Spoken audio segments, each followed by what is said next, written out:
Yes, hello to everyone. I welcome you all to this new daily news digest session. Today is 23rd of January, and I have a few articles from both the Hindu and the Indian Express. I'm starting with the first article. This is from the Indian Express. The article basically is about how India can do business with Trump's America. As we are aware that Donald Trump has recently become the new president of the US. And as he has pointed out, the golden age of America has begun under the leadership of President Donald Trump with an aggressive America first trade policy. This is going to be his mandate.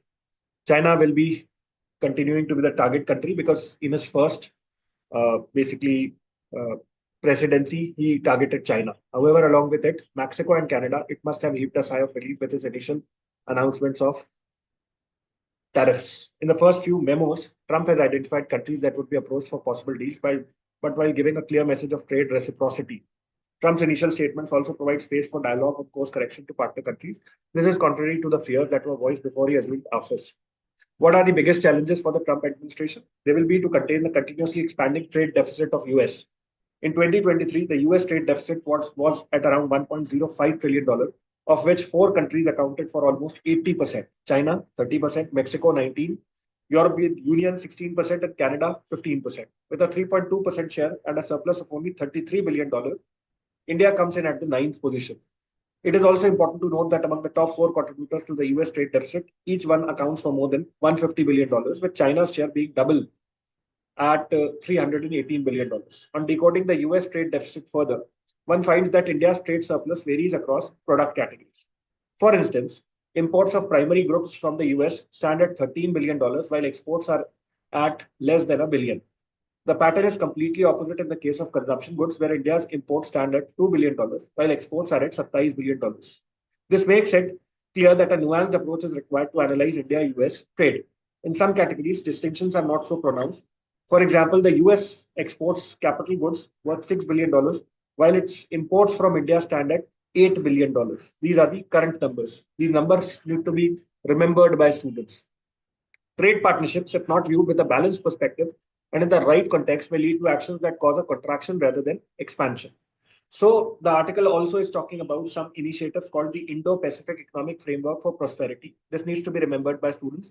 And India has already agreed at three verticals out of four, that is supply chain, clean energy, decarbonization and infrastructure, and tax and anti-corruption strategies.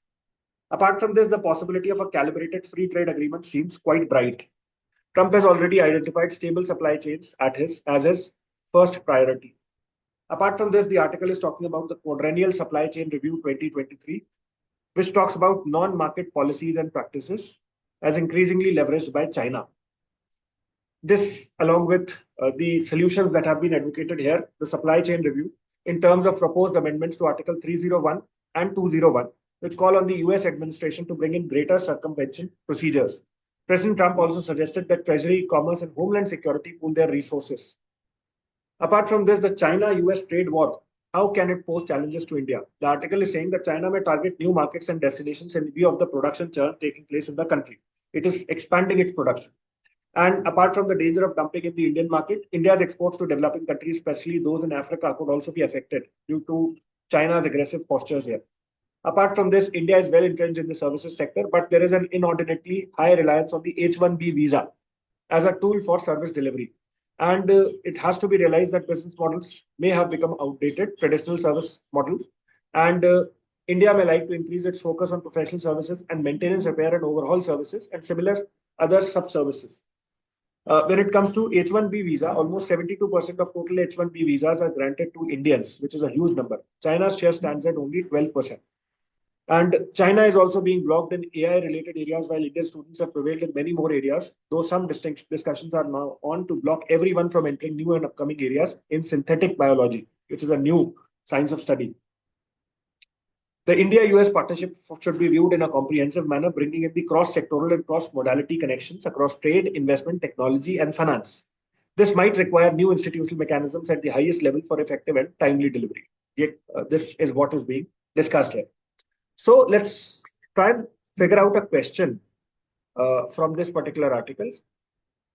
There's one question that I've prepared. With reference to the recent trends in global trade relations, consider the following statements.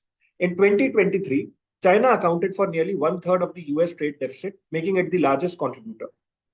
India's trade surplus with the US is uniformly distributed across all product categories. The Indo-Pacific Economic Framework for Prosperity involves India agreeing to all four verticals, including tax and anti-corruption measures. And the fourth statement is the US Quadrennial Supply Chain Review 2023 emphasizes greater trade traceability and amendments to the Articles 301 and 201. The first and the fourth statements are correct. That is, yes, China accounted for almost one-third of the US trade deficit, making it the largest contributor. But India's trade surplus with the US is uniformly distributed across all product categories. This is wrong. We have an advantage only in some products. The Indo-Pacific Economic Framework for Prosperity involves India agreeing to all four verticals. No, we have not agreed to all the four verticals in this case. So the correct answer is 1 and 4 only.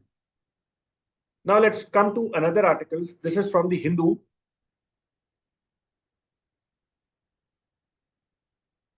The article basically is talking about tax avoidance treaties and how India sets new norms for claiming benefits. The Income Tax Department has come out with a fresh guidance note on an applicability of principal purpose test, PPT. Please remember the name of the test here. For claiming tax treaty benefits, which will apply prospectively. Prospectively, matlab from the future, from now on. The CBDT, in its guidance note on PPT, also clarified the grandfathering provisions under the India-Cyprus Double Tax Avoidance Agreement. Please remember, what does this term grandfathering mean? This basically means these are treaties, these are areas, these are issues which basically have to be removed from the trade agreement. And the similar pacts with Mauritius and Singapore would stay outside the purview of the new PPT provisions. India has made certain treaty-specific bilateral commitments in the form of grandfathering provisions in the double taxation avoidance agreements signed with these three nations. Apart from this, the grandfathering provision in the treaties would be governed by the specific provisions specified in the respective DTAAS. This is also something which is to be remembered by us. Thirdly, crucially, it establishes the primacy of the grandfathering article featuring in some treaties, namely Cyprus, Mauritius, and Singapore. These are the countries with which we have had double taxation avoidance agreements, and how this was a gray area when the new protocol was made public for the India-Mauritius treaty. ये सारे terms, keywords you should be remembering. They are important from your prelims point of view. Below that, they have also mentioned the guidelines nudge tax authorities to refer to BEPS Action Plan 6, base erosion and profit sharing. This is also one term which has already been asked in prelims. And UN Model Tax Convention for supplementary source of guidance while deciding on invocation and application of PPT provisions. So these are terms, these are keywords which students should make a note of. They have a potential of being asked in the examination. Now I'm discussing a small question based on this particular topic.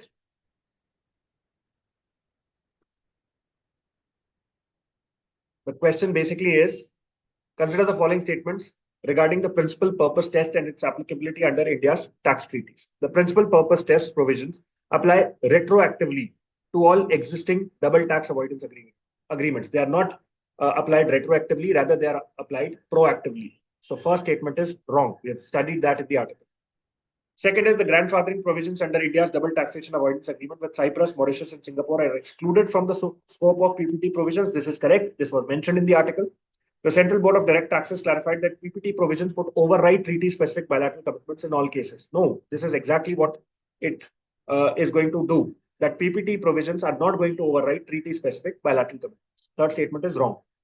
The PPT provisions do not align with OECD's BEPS Action Plan 6 recommendations. This is also wrong. They are actually aligned with OECD's BEPS Action Plan 6 recommendations. So the correct answer here is 2 only. So these were the articles from both the newspapers. I hope this was a fruitful session for everybody. Thank you so much. We'll meet again.